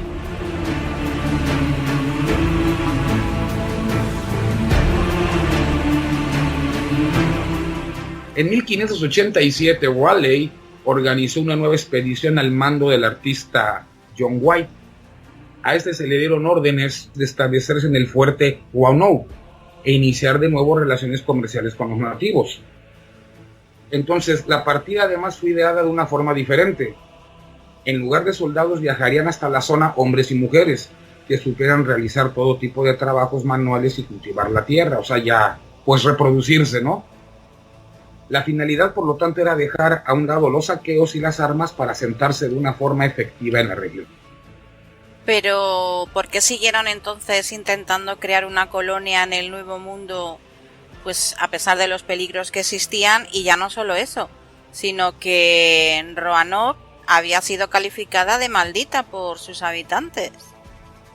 Pues eso es como te comenté anteriormente, Anita. La guerra bipolar, estrategia. ¿Quién va a dominar al mundo? Ahora Estados Unidos, Rusia y creo que también China, ¿no? Pues en esa época era Inglaterra, España. Vamos, es muy sencillo, ¿no? Ellos veían la colonización ultramarina como una fuente de riquezas como la que había fortalecido el poderío español y querían bases en el Nuevo Mundo, desde las cuales Inglaterra proseguiría su guerra con España. Entonces, la tensión con los indios fue en aumento y finalmente la paciencia de los colonos se acabó un año después cuando un indio asesinó a un habitante de la colonia sin explicación alguna. Aquella muerte hizo que los colonos insistieran a White en que debía regresar a Inglaterra, solicitar refuerzos a la reina, cargar una flota hasta los topes de alimentos y regresar en el menor tiempo posible. El 18 de agosto, una de las colonas, Eleanor Dare, dio a luz a la primera niña de habla inglesa en el Nuevo Mundo, Virginia Dare.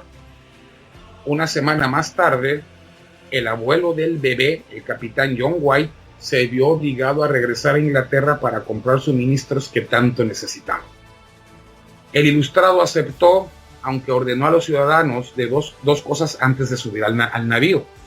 La primera fue no salir del fuerte si la situación no era extrema.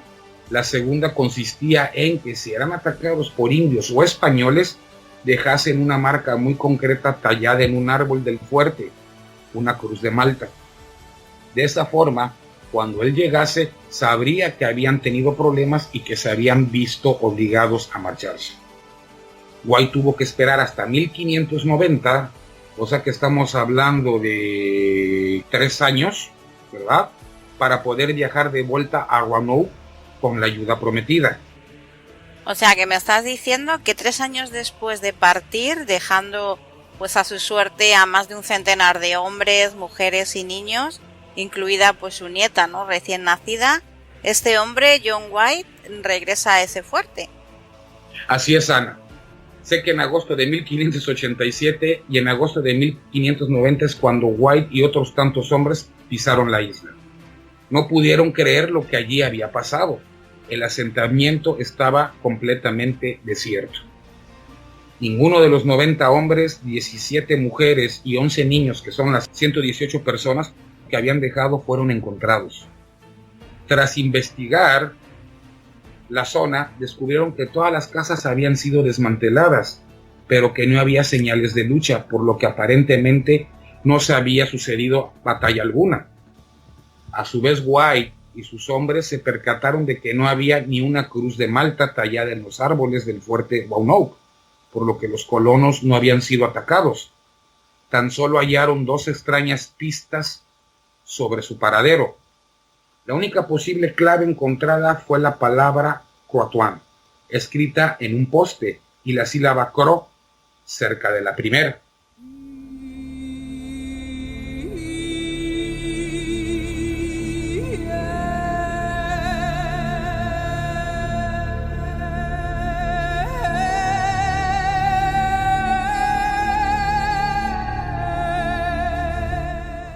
Finalmente el gobernador tuvo que regresar a Gran Bretaña sin saber qué había pasado en su ciudad. El misterio quedó sin resolver hasta hoy, momento en que se barajan varias teorías, ¿no?, sobre su posible paradero. Sí, teorías que han salido después, como hemos dicho, ¿no?, al inicio de este gran misterio de esa desaparición. Pues entre ellas hay algunas que son bastante plausibles, ¿no? Cuéntanos un poquito acerca de ellas, Toño. Entre ellas destacan las que afirman que los ciudadanos de Roanoke decidieron viajar de vuelta hasta Inglaterra cuando se quedaron sin provisiones, las que determinan que fueron asesinados por los nativos y, para terminar, las que consideran que se mezclaron con ellos. Fuera como fuese, este hecho hizo que la ciudad pasase a ser conocida como la Colonia Perdida.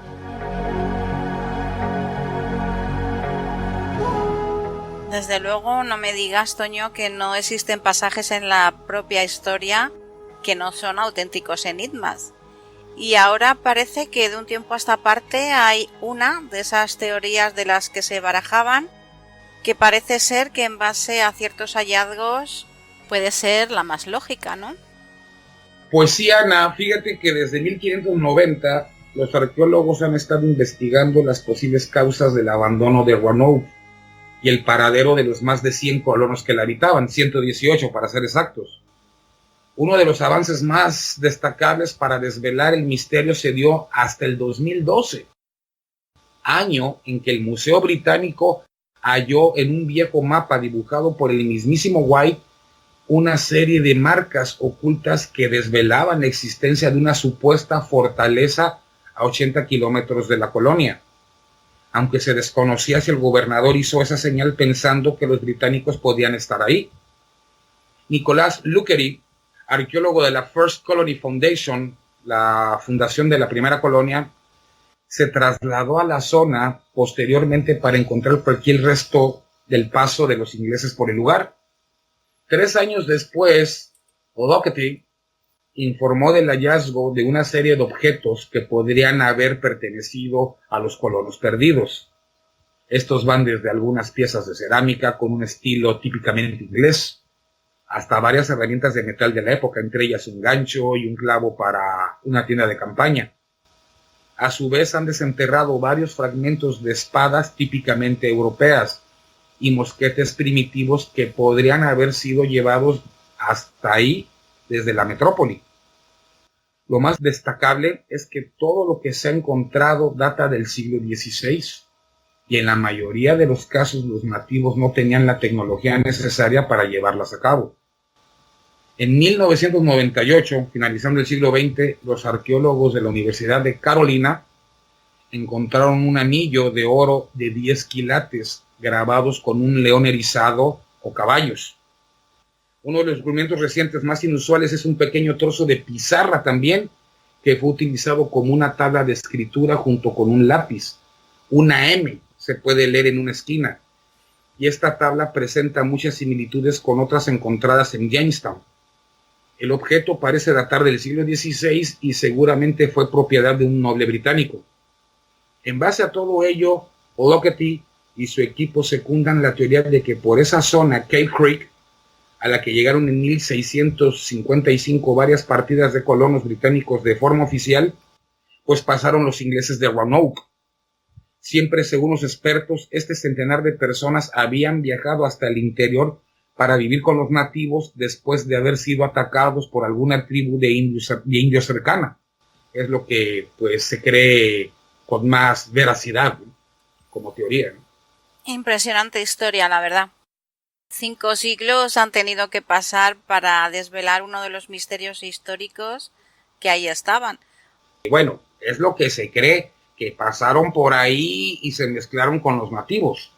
Bueno, de que pasaron sí, porque se encontraron rastros, ¿no? Pero que volvieran no, porque si hubieran vuelto, pues hubieran dado fe de ello los familiares que estaban en Inglaterra, incluso el mismísimo White, porque tendría a su nieta, a su mujer y a su hija con él, pero no fue así.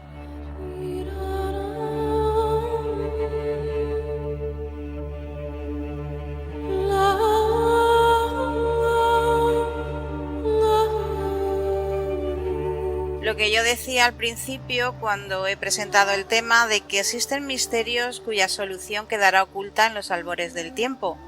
Parece que ya al menos con esta historia no va a cumplirse. Y yo me alegro porque no hay nada más bonito que investigando ir dando luz a todos esos misterios que a día de hoy nos siguen rodeando. Muchísimas gracias, Toño, como siempre, por los magníficos temas que siempre nos acercas. Y nos vemos en unas semanas, compañero. A ver con qué nos sorprendes de nuevo. Claro que sí, Anita. Aquí estamos para otra historia más. Y espero que los oyentes de este maravilloso programa, pues, les haya gustado esta historia, ¿no? Buenas noches allá en la hermosísima España. Buenas tardes. Saludos.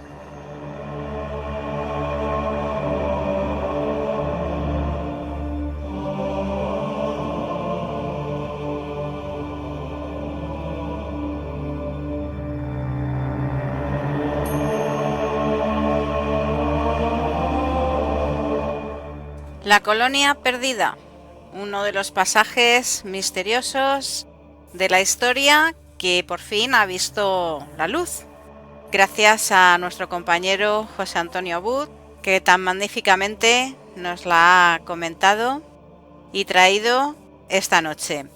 Bueno, y nosotros continuamos. Así que ahora nos vamos con un nuevo tema de la Bitácora del Miedo.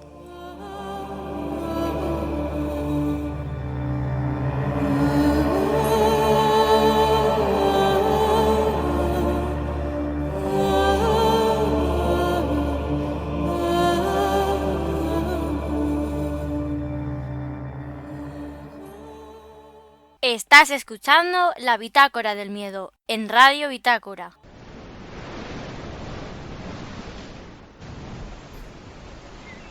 La noche acecha de nuevo.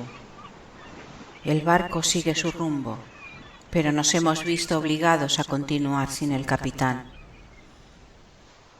Con el corazón encogido y un nudo en el estómago, he apretado los dientes y he mirado hacia adelante. El viaje debe continuar y la tripulación me necesita. Día y mes desconocido. No sé cuánto tiempo ha pasado desde mi última anotación. Poco importa. Todos han muerto, menos yo. Mi único consuelo, antes de que la muerte me lleve, es saber que he cumplido con mi deber lo mejor que he podido. A la espera de recibir algún tipo de comunicación, me retiro con mucha pesadumbre a mis aposentos. Abro por el inicio este cuaderno y os doy la bienvenida a las historias de la Bitácora del Miedo. El viaje comienza ya.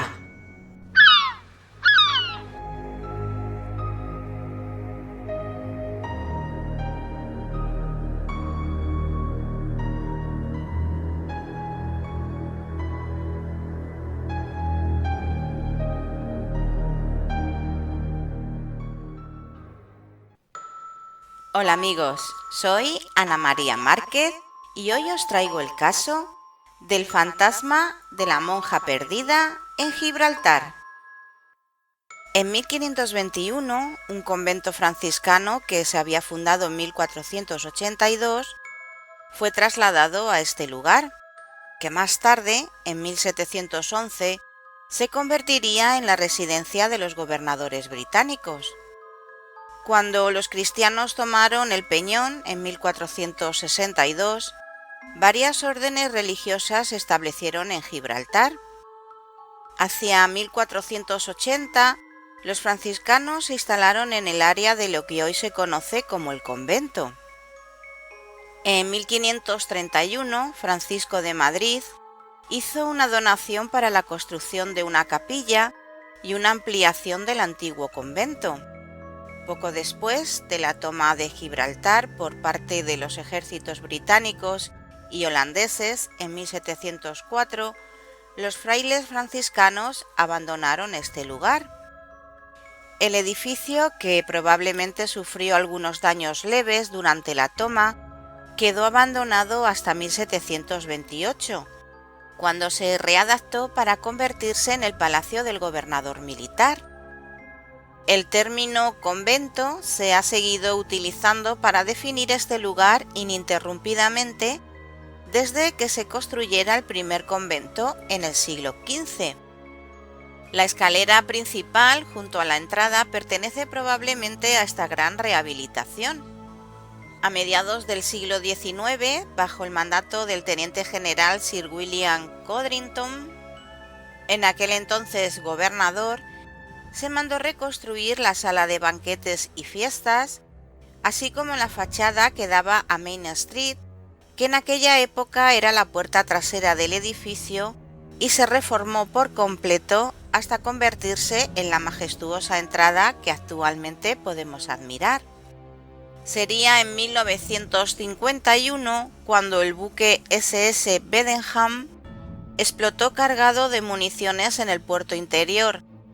Tanto el convento como su capilla sufrieron muchos daños, al igual que gran parte de Gibraltar. Como muchos otros edificios antiguos, el viejo convento es objeto de numerosas leyendas, pero tal vez la más conocida sea la que narra la historia de la monja Alitea de Lucerna, fantasma al que muchos han podido ver y otros escuchar, según narra el mayor Holt en su libro The Rock, y a la que titula como La leyenda de la monja perdida. Todo comenzó cuando Alitea de Lucerna, a la que otros reconocen como Alicer de Leslie, una bella joven, hija de una noble familia sevillana, se enamoró perdidamente de un joven de una clase social inferior, y al que la familia de ésta no aceptaba. Viendo que su hija no atendía razones para dejar ese amor imposible, su familia la obligó a ingresar en un convento. Fue así como a su hermano le encomendaron la misión de llevarla hasta el convento franciscano de Gibraltar, para entrar de esta forma en la orden franciscana de Poutclair. Antes de cruzar las puertas, rogó a su hermano por última vez que la dejase libre, prometiéndole que nunca vería a su amado, pero éste se negó. Los siguientes años, Alitea vivió en el convento un retiro espiritual, pero sin olvidar a su amado, a quien todavía amaba. El muchacho, desesperado por recuperar a su amada, optó por ingresar en la orden franciscana y solicitar el traslado a Gibraltar con el fin de poder verla. Nada más llegar al convento, buscó a Alitea, y fue así como ambos idearon la forma de huir juntos. El muchacho había preparado un pequeño barco, el cual tenía amarrado en el puerto, y así durante la noche los dos escaparían y partirían sin un rumbo fijo. Aquella noche, fría y lluviosa, los dos jóvenes se acercaron hasta el puerto, pero la fuerte marea había hecho encallar el pequeño barco entre las rocas. Al intentar alcanzarlo, el muchacho cayó al agua y desgraciadamente se ahogó. Alitea fue retenida en el convento y sentenciada a ser enterrada viva entre las paredes de la iglesia. Se dice que todos los habitantes de la roca pudieron escuchar durante la noche los terribles gritos de la inocente joven clamando por su alma. Se cree que desde aquel momento se convirtió en el fantasma residente del convento y pasó a ser conocida como la Dama de Gris por el color de su hábito. Muchos años después, durante una excavación para remodelar la iglesia, se encontraron los restos de una joven que fue enterrada viva y que tras su esqueleto tenía asida una gran cruz de hierro. Desde entonces dicen que tanto la capilla como el resto del convento están encantados. Son muchos los que dicen haber visto cosas muy extrañas en el interior de la capilla. Cierta noche, el capellán estaba encendiendo la lámpara principal y de repente comenzó a escuchar misteriosos ruidos procedentes de las esquinas del corredor que conducían al convento, así como golpes misteriosos y voces que parecían salir de las paredes. En otra ocasión, el organista y un amigo suyo que estaban tocando música medieval tuvieron que interrumpir su ensayo y marcharse de la capilla por 3 tremendos golpes que algo estaba dando en una de las esquinas. Cuando miraron, vieron salir de entre la pared una etérea luz que recorrió la capilla para luego desvanecerse. En otro momento, la esposa del gobernador notó una extraña presencia en el lugar y cuando regresó a su habitación con su nieto, pudo ver con total claridad la imagen de una monja cruzando por las escaleras. El niño le apercibió de que había una mujer de negro en aquel lugar, ya que también él pudo verla. Desde entonces han sido muchos los que dicen haberse encontrado la evanescente figura de una monja con hábito franciscano en el lugar. La cosa llegó hasta tal punto que se decidió instalar una serie de cámaras de seguridad con el fin de intentar captar a aquella misteriosa monja fantasma. Esta dama de gris ha sido vista por innumerables trabajadores del convento, entre ellas Lourdes Ayala, que trabajó durante 21 años en este lugar. Ella afirmaba que junto a otras 2 compañeras pudieron ver en la habitación 21, que es donde dicen que habita, a una mujer que describen como alta, esbelta, con una especie de hábito gris de monja y flotando sobre el suelo, no andando, sino desplazándose. Contaba también que tuvo que pasar 9 noches en el edificio debido a que su madre cayó enferma de gravedad y estando en ese umbral de muerte comenzó a decir en inglés Lourdes de Gos, y en ese momento las luces comenzaron a oscilar cambiando de intensidad. En el año 2007, una diplomática de Malta vio a la dama de gris durante una cena en el salón. Más tarde sería el mismo gobernador quien le contaría la leyenda de la dama de gris que habitaba en el convento. Espero que os haya gustado y nos vemos en el siguiente caso de la Bitácora del Miedo.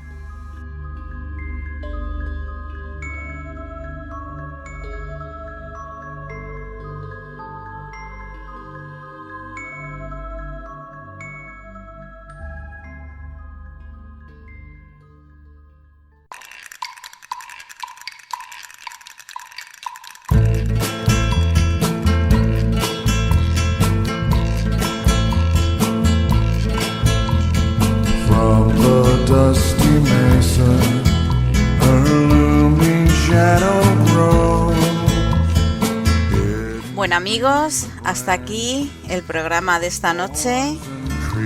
Espero que los contenidos hayan sido de vuestro agrado. Daros las gracias como siempre por estar siempre ahí. A todos aquellos que nos escuchan en directo y están con nosotros vía Facebook, desde nuestro grupo de La Bitácora del Miedo Radio, desde las plataformas de Twitter, Facebook, Instagram, iVoox, en fin, YouTube también. Y ya sabéis que tenéis líneas de contacto para escribirnos y decirnos cualquier cosa que queráis o contarnos cualquier experiencia en labitácoradelmiedo@gmail.com o desde cualquiera de los perfiles privados, tanto mío como de mis compañeros. Desearos que paséis un feliz fin de semana y nos vemos dentro de muy poquito en un nuevo programa de la Bitácora del Miedo. Sed felices. Besos.